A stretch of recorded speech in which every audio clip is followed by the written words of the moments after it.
અમરેલી જિલ્લાના લાઠી તાલુકાના મતીરાડા ગામની સીમમાંથી એક દુઃખદ ઘટના સામે આવી છે। સોલાર પ્લાન્ટમાં પ્લાસ્ટરનું કામ કરી રહેલા 42 વર્ષીય શ્રમિક લાલુ રંગજીભાઈ ભાંભોળનું વીજ કરંટ લાગવાથી મોત થયું।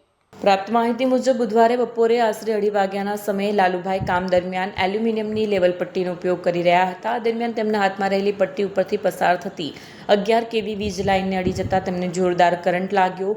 કરંટનો ઝાટકો એટલો ગંભીર હતો કે તેમનું મોત થયું। ઘટનાની જાણ થતાં અન્ય શ્રમિકો અને સ્થાનિક લોકો દોડી આવ્યા। તેમના મૃતદેહને પોસ્ટમોર્ટમ માટે અમરેલીની શાંતાબા ગજેરા હોસ્પિટલ ખસેડવામાં આવ્યો। ઘટનાને પગલે પરિવારજનોમાં શોકની લાગણી છે। પોલીસ દ્વારા વધુ તપાસ હાથ ધરવામાં આવી છે। કાકા તમારું નામ શું છે? જગદીશભાઈ હીરાભાઈ પટેલ। આ શું બનાવ બન્યો હતો?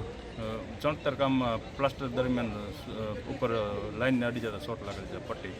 પટ્ટી અડી ગઈ હતી। કયા ગામમાં આ બનાવ બન્યો છે? મતીરાડા અને અલીઉદ્દપુરની સીમમાં।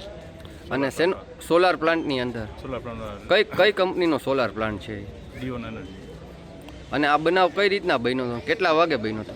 2:30 વાગ્યા આસપાસ। 2:30 વાગ્યા આસપાસ પ્લાસ્ટર કરતા હતા, પટ્ટી ઊંચી થઈ એટલે તારમાં અડી ગઈ। તારમાં અડી ગઈ। વીડિયો જર્નાલિસ્ટ મહેશ બારિયા સાથે સટર ટીવી ન્યૂઝ અમરેલી।